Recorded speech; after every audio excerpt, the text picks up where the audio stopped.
Tem momentos em que a gente não sabe muito bem para onde as coisas vão e o que vai acontecer. E em muitos momentos como esse, a gente acaba questionando Deus.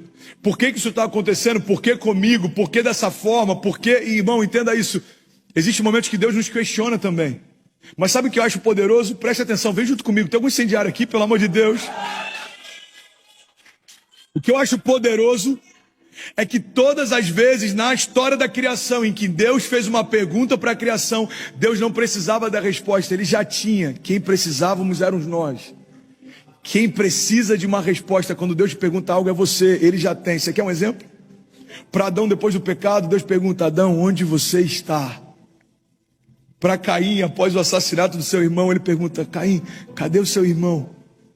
Para Abraão, antes do nascimento de Isaac, ele pergunta: por que Sara está rindo?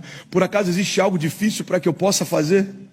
Para Jacó, depois que muitos anos ele permanece mentindo sobre a identidade, Deus pergunta: ei Jacó, qual é o teu nome?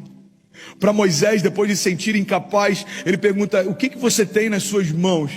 Para Josué, depois de assumir a liderança do povo, ele diz: por acaso não fui eu que enviou você?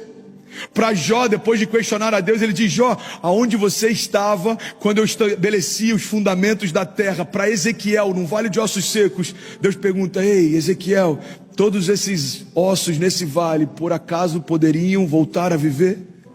Para Nicodemos, que não entendia como poderia nascer de novo, ele pergunta: você é mestre em Israel e não compreende essas coisas? Para o cego Bartimeu, que clamava desesperadamente, ele pergunta: o que você quer que eu te faça? Para os discípulos no barco, durante a tempestade, Deus pergunta: por que são tão medrosos e não têm fé? Para a multidão no Monte das Oliveiras, ele pergunta: por que me chamam de Senhor se não fazem aquilo que eu mando? Para a mulher adúltera, quando humilharam ela e queriam apedrejar, ele pergunta: ei mulher, aonde estão os seus acusadores? Para Marta, depois que Jesus pediu para rolarem a pedra que fechava o túmulo de Lázaro, ele diz: eu não te disse que se você cresce, você veria a glória de Deus? Para Filipe, depois que ele pediu para Jesus mostrar o Pai, ele diz: eu estou há tanto tempo com vocês, e vocês não têm conhecido como você me pede para mostrar o Pai.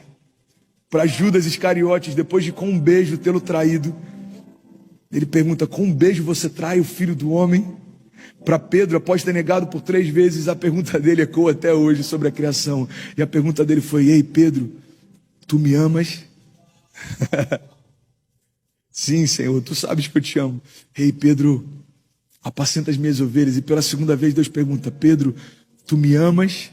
Ele responde: Senhor, tu sabes que eu te amo. Então Pedro, apacenta as minhas ovelhas.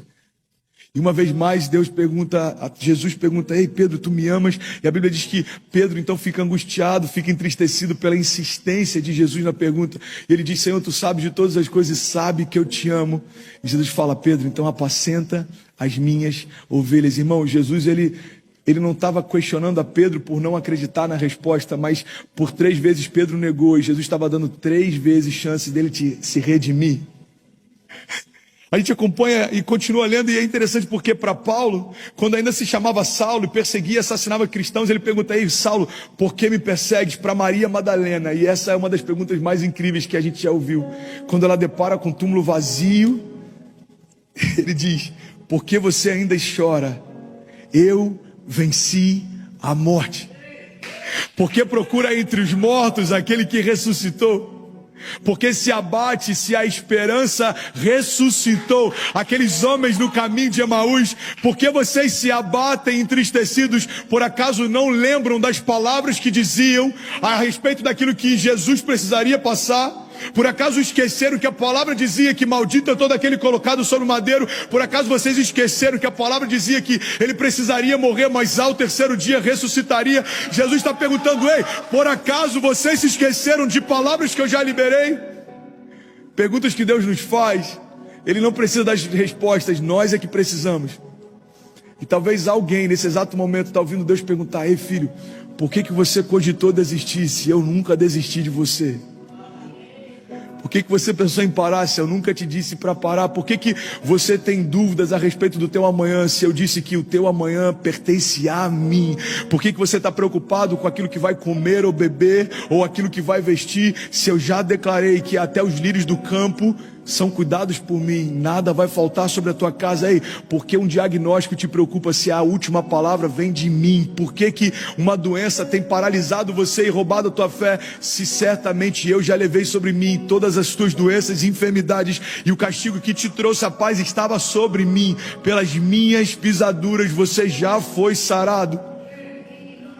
Que você tem dúvidas em relação à dispensa da tua casa ou aquilo que vai ser estabelecido sobre a tua mesa, se a minha palavra diz lá em Filipenses 4,19 que eu suprirei todas as tuas necessidades segundo as minhas riquezas em glória. Sabe, existe mais de Deus e a gente precisa confiar naquilo que Ele disse. Você está comigo ainda?